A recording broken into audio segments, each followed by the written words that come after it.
setup for the Friday night football games. Typically we start on like a Thursday and we kind of start trying to figure out, okay, who's playing, what's the game, where's it going to be at. Usually it's Bogus because we usually cover the home games. And then from that point on, we try to print the rosters so that our announcers have that information to kind of go off of. And every week we have to print up new rosters for our announcers, our KHGN announcers, and we also give it to the announcers for the stadium. Also, we start working on graphics like Friday afternoons. We work on the graphics just to make sure who we're playing against. We have their logo updated for the KHGN graphics that go over the games, like that show the score and things like that. And then we try to get all the camera bags together, batteries, tapes, cables. There's tons of cables if you've seen in some of our videos. So we make sure we have all our equipment together, and then once Joe Medrano gets everything together, we come here. This is our kind of like setup area where we keep all our equipment, and we make sure we get everything together. It's kind of messy right now, and we just load it into the KHGN van, and we all load up, and we go to Bogus Stadium usually around 3:30, sometimes 4 o'clock at the latest. We try to leave at 3 actually.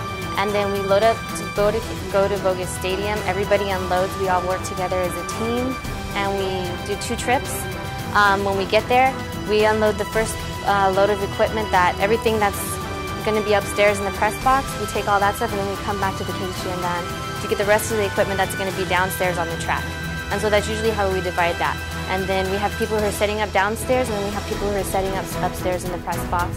And then at the end we kind of do a final check just before, and then we kind of just, we have dinner, and then before you know it, it's game time.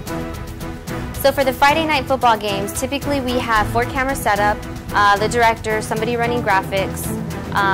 We have 2 cameras upstairs, this replay camera, and then the regular wide camera, which is our camera 2. We have 2 cameras on the track, camera 1 and camera 3, and then we have our 2 announcers upstairs in the press box with us, and we also have people walking around taking photos. So it's really a big production for the communications department. We are working together. We have web services and communications, print shop, and KHGN. So everybody works together to produce the video and to take photos. And usually we are there for the whole game. We record the halftime shows, which is always a lot of fun. And usually we also have students from the media tech clubs, for the media tech programs, come over and they help out. They operate camera. They even usually direct during halftime. And so that's a great opportunity for the students and for us to see some of the talent that we have at the high school level. So then after the game, we usually kind of have to wait a little bit for the crowd to clear out a little bit. And then we start, we start unloading everything. We start breaking down all our setup.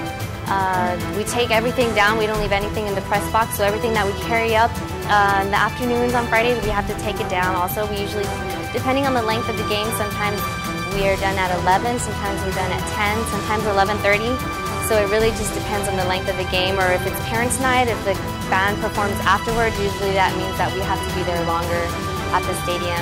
And so then everybody helps tear down, and then we all come back here to the buildings, the administration building together, and even the media tech students, and they help us bring everything back in here into this room, all the equipment back in, and then after that, it's done, we're done for the day.